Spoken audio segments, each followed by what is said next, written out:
Это у нас навес, переходящий в гараж. Борт выполнен из алюкобонда. Кровля у нас профлист С21. Сам гараж выполнен из панелей утепленных.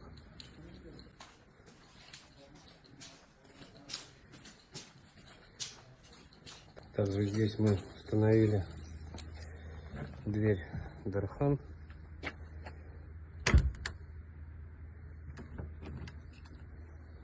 Итак, навес, а точнее это уже гараж, выглядит с задней стороны.